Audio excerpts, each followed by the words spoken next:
तो भारत और अमेरिका ने अंतरिम व्यापार समझौते के लिए एक महत्वपूर्ण फ्रेमवर्क तैयार कर लिया है और ये कदम दोनों देशों के बीच लंबे समय से चल रही बातचीत और हालिया टैरिफ तनाव के बाद आर्थिक रिश्तों को नई दिशा देने वाला माना जा रहा है।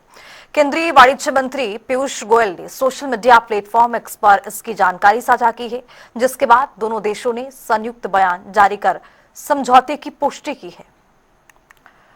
और ये 3 तस्वीरें आपके सामने है। भारत सरकार की ये प्रेस रिलीज आपको दिखा रहे हैं और व्हाइट हाउस की प्रेस रिलीज भी आपको दिखा रहे हैं। इन तस्वीरों के जरिए पीयूष गोयल ने इसकी जानकारी साझा की है। इन 3 तस्वीरों से साफ तौर पर समझा जा सकता है कि किस तरह से ये भारत और अमेरिका के बीच में ये डील हुई है और किस तरह से व्यापार को लेकर एक बहुत बड़ी डील की गई है, जिसको लेकर अब ये देखा गया है कि विकास की दरें और तेजी से बढ़ेंगी। और भारत सरकार की प्रेस रिलीज में भी ये साफ तौर पर दर्शाया गया है अपने आप में कि किस तरह से ये डील को आगे बढ़ाया गया, किस तरह से समझौते को इसमें आगे बढ़ाया गया, विकास की रेट किस तरह से आगे बढ़ेगी। व्हाइट हाउस की प्रेस रिलीज में भी बिल्कुल ये साफ किया गया है किस डील में क्या कुछ समझौता हुआ है, किस तरह से आगे बढ़ा गया है और विकास किस तरह से और आगे तेजी से बढ़ती हुई मिलेगी। पीयूष गोयल ने जो ये जानकारी अपने सोशल मीडिया प्लेटफॉर्म पर साझा की है, उन्होंने समझाया है फोटो वाइज, यानी इन्होंने बताया है कि किस तरह से समझौता हुआ, किस किस पर हुआ है और किस तरह से जो अफवाहें फैल रही थी उसको भी उन्होंने दर्शाया है कि इसमें कौन सी चीजें ऐसी है जिस पर बिल्कुल टैरिफ नहीं है और किस पर 18% का टैरिफ लगा हुआ है। Bilateral trade agreement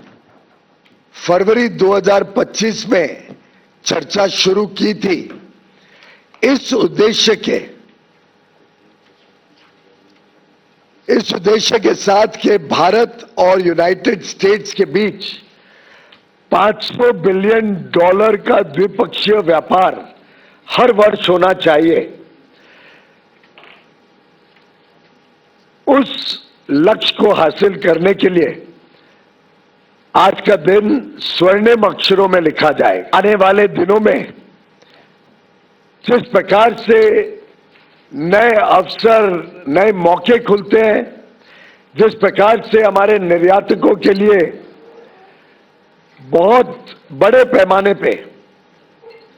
United states of America, जो दुनिया की सबसे बड़ी अर्थव्यवस्था है, लगभग $30 ट्रिलियन की अर्थव्यवस्था, अब हमारे निर्यातकों के लिए मोस्ट प्रिफर्ड ड्यूटी के साथ भारत के साथ अपने संबंधों को और मजबूत बनाने के दृष्टिकोण से जो बायलैटरल ट्रेड एग्रीमेंट का पहला अंश अब तय किया है, उसके तहत 50% की जो रेसिप्रोकल टैरिफ भारत के निर्यात के ऊपर अमेरिका में लगती थी,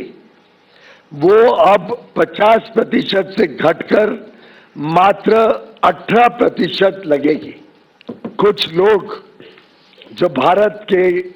किसानों के विरोधी हैं, भारत के किसानों की चिंता नहीं करते हैं, भारत को गुमराह करने की कोशिश करते हैं, ऐसे कुछ लोगों को